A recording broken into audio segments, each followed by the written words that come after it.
பெண்கள் ஆண்களை கோடைகளாக்கி வைக்கிறது போல சமூக பார்வை இருக்கக்கூடாது. ஏய் வேலைக்கு போ, நைட் 9 வீட்டுல தான் படுத்துக்கணும், கஞ்சியத்தை குடிச்சு படுத்துக்கணும், காலைல எங்கேயும் போக கூடாது. எம்மா ரோட்ல 10 நாளா கரண்ட் வரல, வெளியே வாங்கப்பா. கொசு கடித்தாலும் சரிதான், ரத்தத்தை உறிந்தாலும் சரிதான், வேர்த்து ஆறாக ஓடினாலும் சரிதான், வெளியே வந்துட மாட்டேன். ஏன்? போலீஸ் பிடிச்சிருவான், பிடிச்சுக்கிடுவான் போலீஸ். போயிடாதீங்க, நீங்க போயிடாதீங்க, நீங்க போயிடாதீங்க. இது அல்லாஹ்விடத்தில் செல்லாது. அல்லாஹ் ஒரு நாள் பிடிப்பான், அப்படி பிடிப்பான். சமூக தீமைகளுக்கு எதிராக ஆண்கள் புறப்படுகிற பொழுது கோழைகளாக முந்தானை இழுப்பது மாதிரி ஆண்களுடைய சட்டையை பிடித்து இழுத்தி போகிறார். அதெல்லாம் வேண்டாம், அதெல்லாம் சமூக பார்வையெல்லாம் கூடாது என்று சொல்லி, இது போன்று சகாபா பெருமக்கள் எல்லாம் போருக்கு போகின்ற பொழுது சகாபி பெண்மணிகளாம் சட்டையை பிடித்து இழுத்தா ஒரு ஹதீஸ் நீங்க காட்ட முடியாது. காட்டுங்க பாப்போம், ஒரு ஹதீஸ். ஹன்தலா ரலியல்லாஹு அன்ஹு அவர்கள் வரலாற்றை படித்து பார்த்தால் அப்படி பெண்களுடைய வீரத்தை தெரிஞ்சுக்கலாம். ஹன்தலா ரலியல்லாஹு அன்ஹு அவர்கள் போர்க்களத்துக்கு போற எப்போ தெரியுமா? தன் மனைவியோடு மஞ்சத்தில் உறங்கிவிட்டு குளிப்பு கடமையான நிலையில கிளம்பி போறாங்க. குளிப்பு கடமையான நிலை போர்க்களத்துக்கு போனாங்க. மனைவி, ஏங்க போவாதீங்க, பேசாம படுங்க, அப்படி ஏதாவது வரலாறுல பதிவு இருக்கா? இல்ல. போர்க்களத்தில் ஷஹீதாகிறார் ரசூலுல்லாஹி ஸல்லல்லாஹு அலைஹி வஸல்லம். போர்க்களத்தில் ஹன்தலா மரணித்த செய்தியை கேட்டு மனைவியிடத்தில் ஜமீலாட்ட கேட்கிறாங்க, ஹன்தலாவின் நிலை என்ன? அப்போ ஜமீலா ரலியல்லாஹு அன்ஹா சொன்னாங்க, அல்லாஹ்வின் தூதரே, இரவு என்னோட தாமத்தில் அவர் ஈடுபட்டார், குளிப்பு கடமையான நிலையில் அவருக்கு சிந்தனை வருகிறது.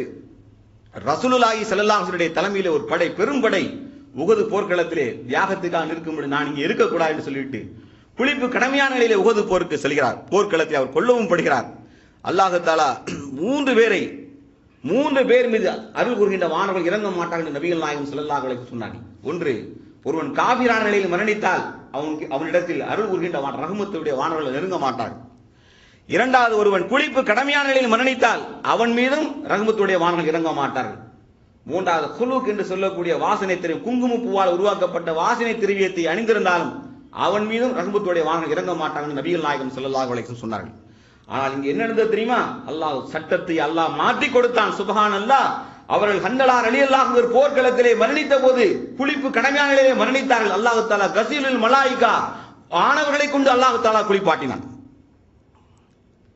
வானவர்களை கொண்டு குளிப்பாட்டினான். நபிகள் நாயகம் ஸல்லல்லாஹு அலைஹி வஸல்லம் போர்க்களத்திலே பறவைகள் சிறகடிக்கிற ஓசையை கேட்டேன், திரும்பி பார்த்தேன், வானவர்கள் சிறகடித்துக் கொண்டிருந்தார்கள்.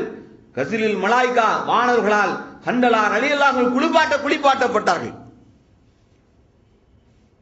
இந்த நன்மையின் பின்னேர்ந்து யாருன்னு கேட்டால் ஜமீலா ரலியல்லாஹு அவருடைய மனைவி. போகாதே போகாதே கனவா என்று கண்ணீர் விட்டு அழல, கண்ணீர் விட்டு கோழைகளை உருவாக்கல. ஷஹீதுடைய அந்தஸ்தை இந்த பெண்களால் ஒரு கணவனுக்கு தர முடியுமா? அல்லாஹ் நாடினால் மட்டும்தான் கிடைக்கும். ஷஹீதுடைய அந்தஸ்து அல்லாஹ்வுடைய அரசை சுற்றியவருடைய பசும் பலன்களுக்கு உள்ளது. அவர்கள் இறந்து விட்டார்கள் என்று சொன்னாங்க. அல்லாஹ் சொன்னான், நீயும் நானும் செத்தால் செத்துட்ட, மவுத், மரணம். அது அல்லாஹ் சொன்னான். ஷஹீத் அந்தஸ்துகளை சொன்னான். அவர்கள் இறந்து விட்டார்கள் என்று சொல்லாதீர்கள், அல்லாஹ்வின் பாதையில் உயிரோடு இருக்கிறார்கள், அல்லாஹ்வுடைய அரசை சுற்றியவர்கிட்ட பசும் பறவைகளாக அல்லாஹ்வுக்கு உணவளிக்கிறார்கள் என்று அல்லாஹ் தஆலா சொன்னான். அவர்கள் சாகவில்லை, இந்த பூமியில் உடல் இல்லாவிட்டால் அவர்கள் சாகவில்லை என்று அல்லாஹ் சொன்னான். அந்த